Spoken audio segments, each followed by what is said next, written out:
Mahatma Gandhi birthday ఎప్పుడండి? October 2. Bhagat Singh కన్నా ఈ దేశంలో దరిద్రం ఉంటుందా? నిజానికి అవి కూడా గుర్తు పెట్టుకోవాల్సినంత అవసరం ఏముంది చెప్పడు ఎవరికైనా. అది నేననేది ఎవరికి అవసరం లేకపోతే అన్నీ మర్చిపోండా. ఒక్కడిని మాత్రం వాడు పుడింగి అని దొబ్బుతానా ఏం తెలియకుండా.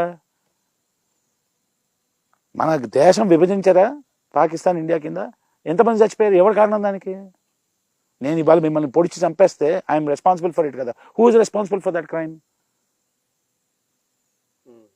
దోస్ పీపుల్ బికేమ్ మహాత్మా అంటే నేనైతే ఇంకేమవ్వాలను? లార్డ్ విష్ణు అని నేను ఇప్పుడు. Criminals were run in charge of the country. Criminals.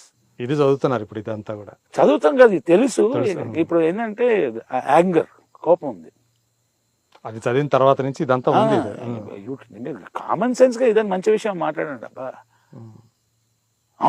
అని ఒకటి తిట్టేసినట్టు నేను తిడతా. ఎందుకంటే వాడు రాసుకున్న విషయమే కదా, నేను రాయమని చెప్పలేదు కదా. 100 volumes అబౌట్ మై సెల్ఫ్ అని రాశాడు. ఎవరైనా చదివాడా అది?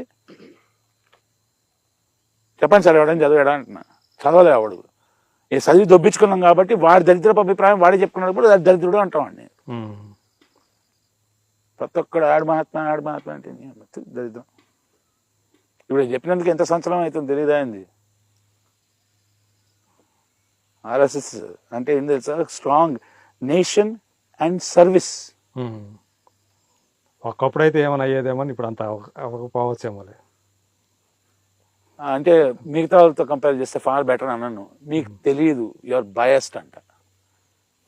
ఇప్పుడు బలం ఉందిలే నీకు. ఇప్పుడు ఈ దేశంలో one of the greatest contributors అండి, greatest contributors nation and service అని నమ్మేది. వాళ్ళని తిడతాం ఏంటండి? వాళ్ళని తిట్టడం ఏంటి అంటే ఎవడైనా కానీ, ఎంత పొడింగైనా కానీ, ఎంత ఫాల్తు కానీ వాళ్ళందరూ వచ్చేసి ఆ కటరైర్ వేసుకొని చేయాల్సిందే. ఎందుకంటే there you are all equal. Caste, religion, creed, kind ఏముండదు. You have to provide. The nation comes first and for the nation we will do good service. తెలిసి చదువుకొని మాట్లాడండి. ఏం తెలియకుండా మాట్లాడితే కాలుతుంది ఇక్కడ. ఇప్పుడు ఇస్రో గురించి నన్ను తిట్టాడు కదా, ఇస్రో ఫుల్ ఫామ్ రాదాడికి. భగత్ సింగ్ అనేది 22-year-old బాయ్ అండి. What is 22 man? ఇంకా ఏమి నేను మా తమ్ముళ్ళతో పాటు సాయంత్రం కూర్చొని ఏడ్చేస్తాం మేము. I cry. 20 ఏళ్ళు అది బతకడం మొదలు పెట్టలా. అదే నేను మీరు మా మాట వినట్లేదు. మీరు చేసే అన్యాయాలకి మా గొంతు ఉండాలి కదా ఒకటి.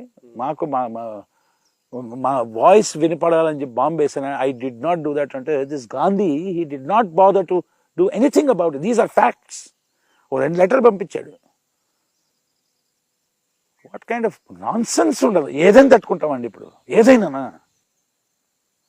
Young boy man, Chandrashekhar Azad, మీరందరూ అష్ఫాకుల్లా ఖాన్ ఎవరో తెలుసా? అష్ఫాకుల్లా ఖాన్ తెలీదు. People who love this country. నేను సస్తే పర్లేదు, నా దేశం బాగుపడాలనుకునేటోళ్ళు. రామ్ మనోహర్ లోహియా, నో ఐడియా ఎవరికి. శ్యామాప్రసాద్ ముఖర్జీ, నో ఐడియా ఎవరికి. చదవండి రా బాబు. ఈవెన్ బంకిం చంద్ర చటర్జీ కూడా తెలియదు. తెలియని వాళ్ళు చాలా మంది ఉన్నారు కదా. ఆయన Chattopadhyay actually became with that కదా. బందోపాధ్యాయ, చట్టోపాధ్యాయ అనేది Mukhopadhyay. That's how it became into Chatterjee Mukherjee. Such greats. వాళ్ళందరూ కాదు, నేనొక్కడినే డబ్బా కొట్టుకున్న బ్యాచ్ ఉన్నారు కదా. ఆ దరిద్రం ఇంకా ముయ్యట్లా. In how great the country of India is అంటే, భారతదేశం ఎంత గొప్పదంటే ఇక్కడ నుంచి పుట్టినాడు ఇప్పుడు యూకే ప్రైమ్ మినిస్టర్ అవ్వట్లా. మేధస్సు, ఆ తేజస్సు అది. వివేక్ రామస్వామి యుఎస్ కాట్లా. ఆపెత్తలేండి మేధస్సుని, తేజస్సు. ఇదంతా మాట్లాడుకుంటూ ఉంటారా ఇంట్లో? Because this is valuable for the country అండి. ఇంకొకరికి చెప్పడం గుడ్డిగా వచ్చేసి నమ్ము నీ కొడతా నిన్ను. ఫస్ట్ ఆఫ్ ఆల్ మన దగ్గర ప్రాబ్లం ఏంటంటే, చిన్నప్పటి నుండి మనం ఇంట్లో ప్రశ్న అడగొద్దు. ప్రశ్న అడిగితే నన్నే అడుగుతావా అంటారు. నిన్ను అడగకపోతే ఎవరిని అడగాలి?